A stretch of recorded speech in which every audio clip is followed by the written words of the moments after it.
be at the taping when you were shooting Ellen, and I got to say, I applaud you for just handling the recent developments as such a gentleman and in such a classy way. You know, you could canceled your interviews and avoided all these questions, but you decided to kind of keep your commitments. Why was that important to you? Well, first of all, it was important for me to honor my obligations to both Alan and Piers because these were booked months in advance. Also, I have a job to do. I have a job to do, and my job is to um, to honor my obligations, to release the record that I have coming out, and to continue to support my family. Uh, on the flip side of that, or on the other side of that, or as of equal importance is, um, whilst I'm not in the habit of washing our linen in public, I also have nothing to hide. There is no.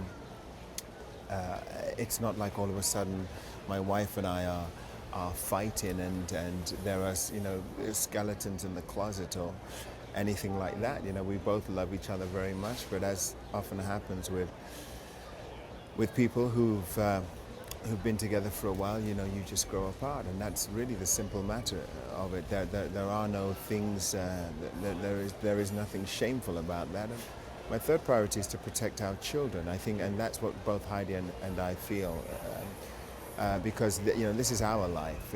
It's not really their life, and so that's why I went on the show. It was difficult because these are difficult times, and believe me, the last thing I want to do right now is to be going around and talking about our private life. And at the same time, though, don't you feel that just sort of conducting it or hitting it head on, you address it and get it out of the way, and then you can move on with your life as a professional? No.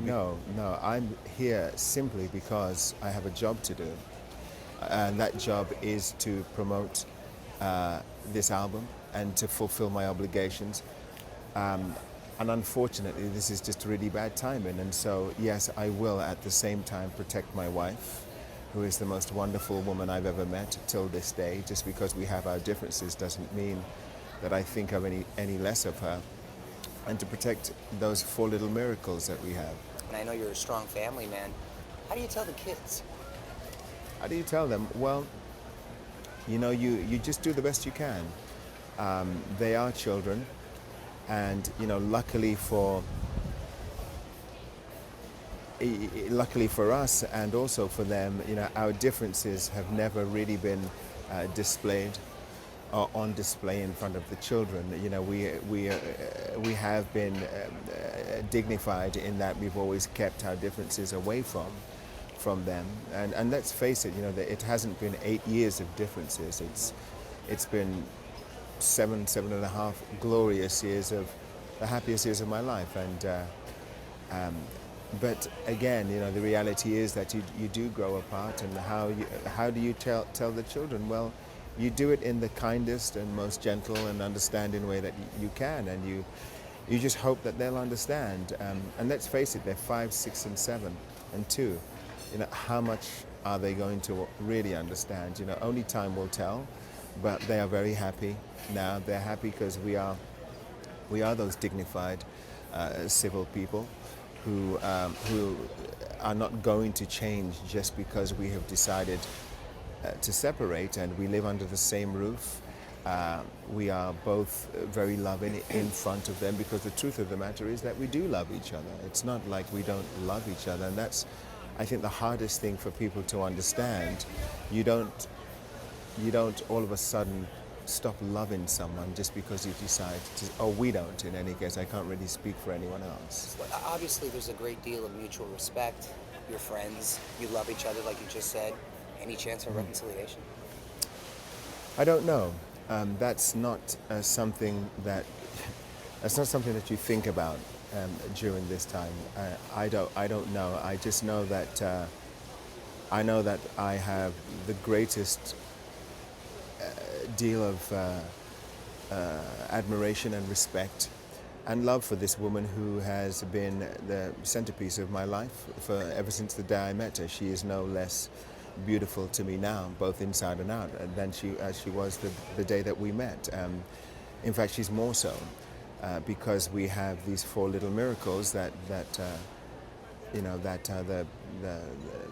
the end result of the love that we share for each other, and that just doesn't change.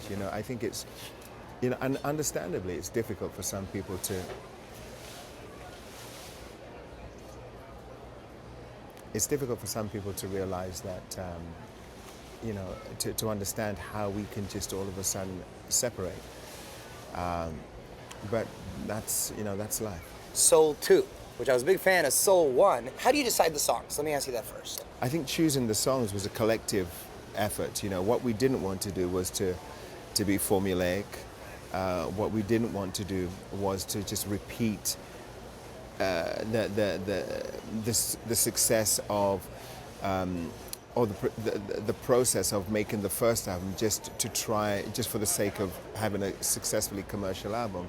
My point is that there was a passionate reason for making that first soul album.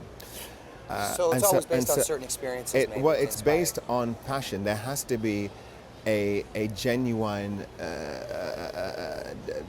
passionate justification for making records. That's the only reason why I make records, is because I feel them. And the day I stop feeling the love and the commitment to our industry is when I will stop making records. And so what Trevor and I and David Foster decided to do was to, instead of picking the kind of obvious soul songs, to pick a group of songs that I actually bought. And every single one of those songs on Soul 2 are songs that I remember buying. Any struggles with the clearances and what have you? Not at all. Love Don't Live Here Anymore, Love TKO, Wishing on a Star, Let's Stay Together. I bought those songs. Those are songs that kind of chronicled a certain chapter or chapters in my life, and so that was my motive. So you have a place to draw from and passion. Of course, because I remembered the times when I bought those songs and how much they meant to me and how much they sculpted my approach to music that you hear today. So that was really the way that it was a combined effort in picking those songs. Would you look forward to doing a Soul 3 right away, or maybe working on something completely different? You can't get too much soul. I have slightly more important matters to deal with now. So making a Soul 3 or another soul album period is I don't know if that's, I can't really think about that now. There are other priorities that I have to deal with now, and it's unfortunate, but that's the case. What music are you listening to right now? What music am I listening to? I'm not really listening to anything right now, because music is one of those things that it's extremely emotional. And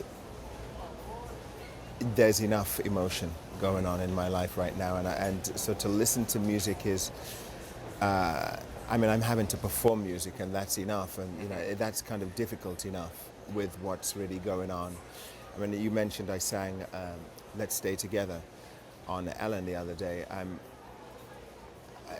It's a strange conflict there, because on one hand, I can't remember ever singing any song with as much passion as I did that day. And on the other hand, it's a really, because of the actual lyrical content of the song, it was a very strange experience. It was a very tough song to sing, but at the same time, probably my most heartfelt experience ever singing a song. Really appreciate you coming by. And thank you for being so respectful. Thank you. My pleasure.